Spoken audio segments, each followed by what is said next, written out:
Hello, welcome to Prajim Technologies. I am Venkat. This is part 43 of SQL Server. In this session, we'll learn about the different types of triggers that are available in SQL Server. In SQL Server, there are three types of triggers: DML, DDL, and logon triggers. In this session, we'll talk about DML triggers. DDL and logon triggers, we will talk about them in a later session. DML stands for Data Manipulation Language. Insert, update, and delete statements are examples for DML statements because they modify the data that's present inside a table or a view. Now, DML triggers fire automatically in response to DML events.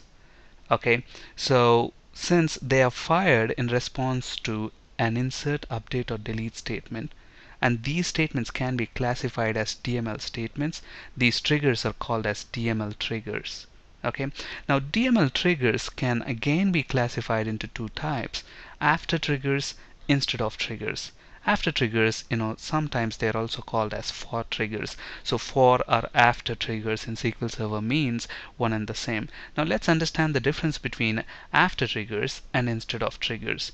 After triggers, as the name says, they fire after the triggering action, and the triggering action could be insert, update, and delete. So after triggers, they fire after an insert, update, or delete statement execution. Whereas instead of triggers, as the name says, they fire instead of the triggering action.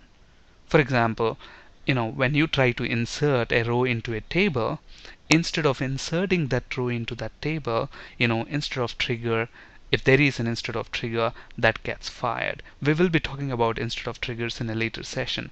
In this session, we'll be talking about after triggers. Okay, so we have three types of triggers in SQL Server: DML, DDL, and logon triggers. And DML triggers are again classified into after triggers and instead of triggers. In this session, we'll be talking about after triggers. Okay.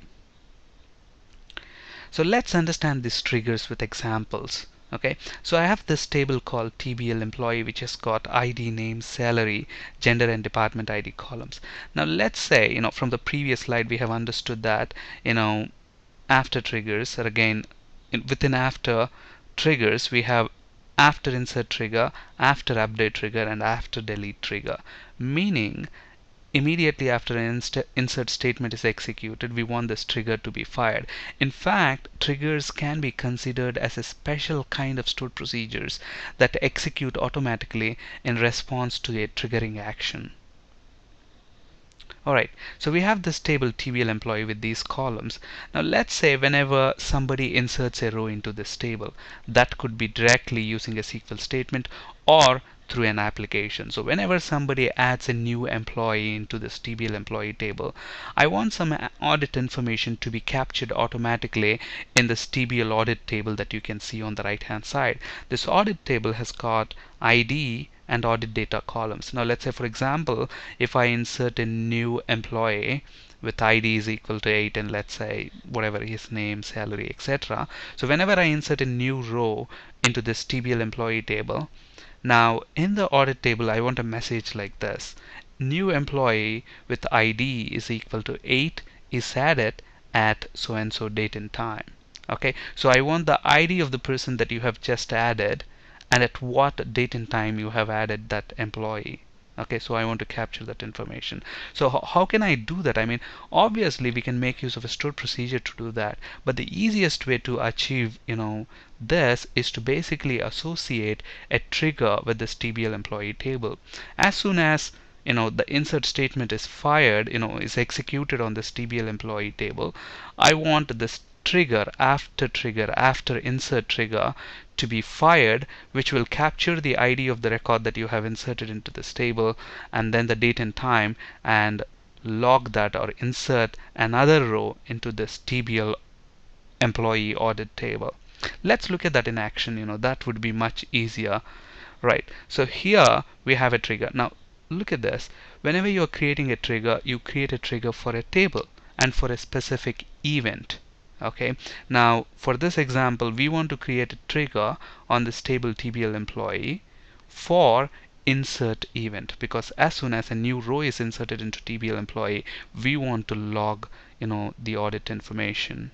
So that's why we create the trigger on TBL employee table for insert action or event. You can see that here. So I'm creating a trigger, create trigger, a trigger name, and a trigger name, the naming convention is to use tr underscore. So tr underscore, the name of the table, and then for which action you are creating this trigger. Here we are creating a trigger for insert action on TBL employee for insert as begin and end. This is just like stored procedure. So as begin and end. So inside your trigger you can implement whatever logic you want. Okay, so what we want here, we want to capture the ID of the employee that we have just inserted into TBL employee table. So let's declare a variable of type integer. So declare ID integer, and we are selecting the ID of the person. If you look at this, we are saying select at ID is equal to ID from inserted table. So what is this inserted table? This is another confusion. Let's look at this in action. So we have these two tables, TBL employee and TBL employee audit. So if you look at this TBL employee, it has got some rows, and if you look at TBL employee audit, it doesn't have anything. So now when I insert a new employee into this TBL employee table, we want to audit that information. And to do that, we are creating this trigger. So create trigger,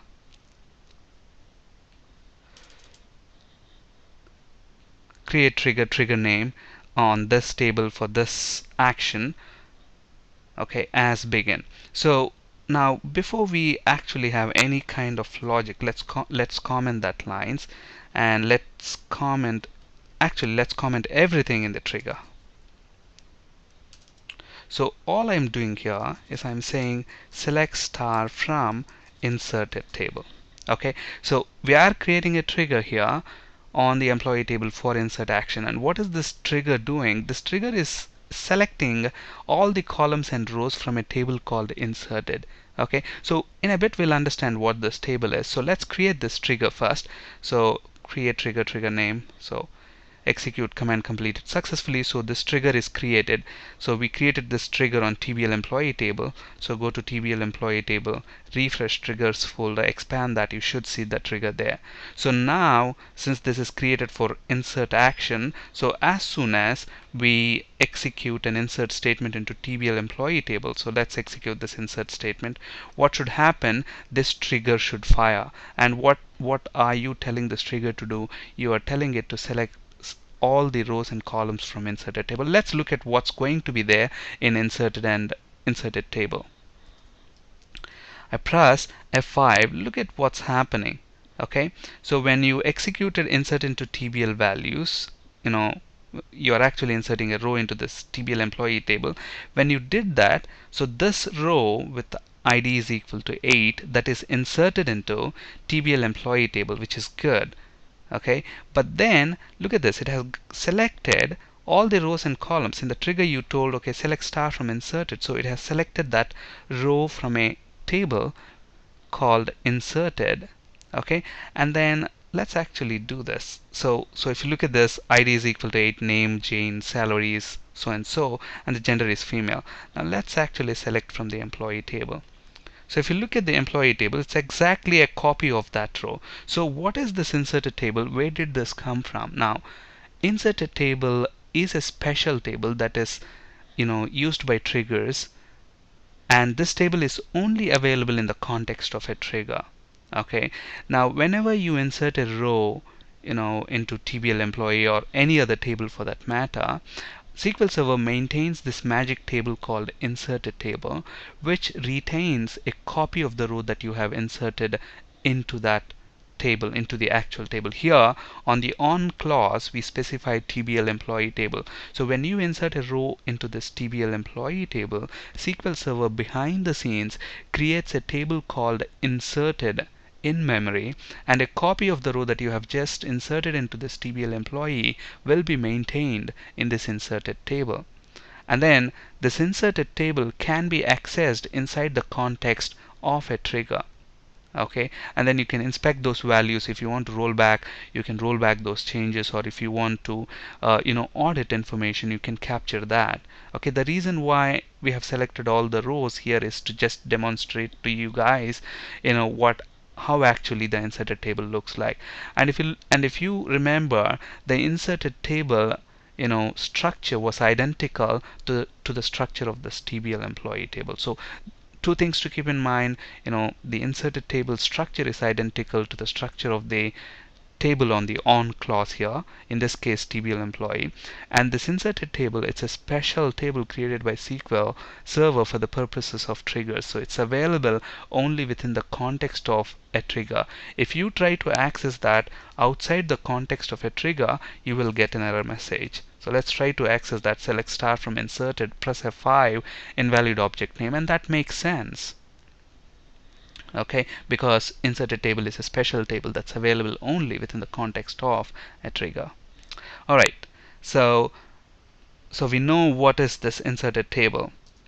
Now let's understand the code here. So all we are doing here is we are creating a variable of type integer, and then we are saying, okay, select that into that variable the ID from inserted table, the value of the ID column from the inserted table. So obviously if you have inserted an employee with ID is equal to 8 into TBL employee table, a copy of that row will be presented in inserted table, so we get the ID from there.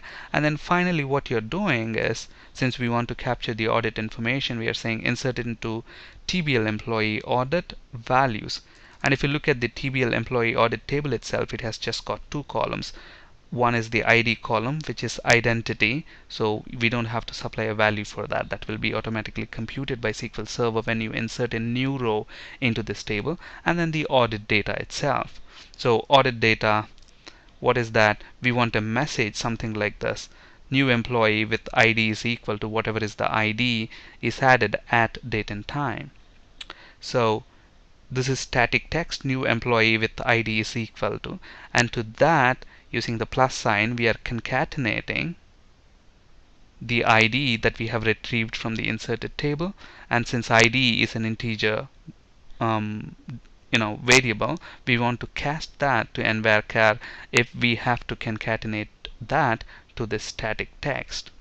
And then we are saying, okay, new employee with ID is equal to 8 or 9 or 10, whatever, is added at, so to this static text again we have to concatenate the current date and time, and we know to get the current date and time we can use the built-in get date function, and then cast that as nvarchar of 20. That's it. So let's create this. We already have this trigger, so we cannot create another trigger with the same name. So instead of create, alter, and then let's execute this. Command completed successfully. Alright, so now let's try to insert another new record into this TBL employee table. Let's call this Jimmy, and whatever the rest of the columns. So we are trying to insert a row into this table. So obviously, this trigger is for insert on employee table. So immediately after a row is inserted into TBL employee table, this trigger gets fired. And we are saying in this trigger, insert an audit row into TBL employee audit table. So let's execute that. Look at this, one row affected, one row affected. This one got into TBL employee table. This one got into TBL employee audit table. Now let's select everything from TBL employee and TBL employee audit. And you should see in the audit information, new employee with ID is equal to 9 is added at so and so date. Okay, so now let's look at a delete trigger, after delete trigger. Okay, so basically exactly the same thing. Now we have captured the audit information when we added a new employee to this table. Let's say if somebody deletes an employee, then we want to capture that information as well. And obviously, as you might expect, there are only two changes that you have to do. Okay, one is, okay, so we are creating an after trigger for TBL employee table. So the name stays tr underscore TBL employee, but this one is for delete, so give it a meaningful name, for delete on TBL employee table, but for delete action. Here we said it is for insert, but here it's for delete action, as begin end, and exactly same thing. The only thing that changes here is, look at this, in the insert trigger we used inserted table. but here we are using deleted table. So what is this deleted table? Deleted table is again a special table used by SQL Server to keep a copy of the row that you have just deleted from the actual table. Again, the structure of the deleted table will be identical to the structure of the actual table from which you are deleting a row. So inserted table is used by SQL Server to keep a copy of the row when you insert a new row into the table. And similarly, deleted table is used when you delete a row from the actual table. A copy of that row, copy of the deleted row will be maintained in this deleted table. So obviously from that deleted table, I'm retrieving the ID of the record that we have just deleted, and then we are building that string. An existing employee with ID is equal to, we are casting that ID to envar and we are using getDate to get the date and concatenating that. Cool. So let's create this trigger now. Command completed successfully. So obviously if we go to the triggers folder, refresh that, we should see the new trigger that we have just created. So just by looking at the name of these triggers, you can tell, okay, this trigger is for delete, this trigger is for insert. So that's the advantage of giving them meaningful names. So obviously now if we go ahead and delete a row, look at this, we have so many rows from TBL employee. Now let's delete John's record, for example. So obviously we execute the delete statement, delete from TBL employee where ID is equal to 1. Press F5. So one row affected, this one is deleted from employee, and this one row affected is the row that got inserted into TBL employee audit table. So we should have the audit information captured there.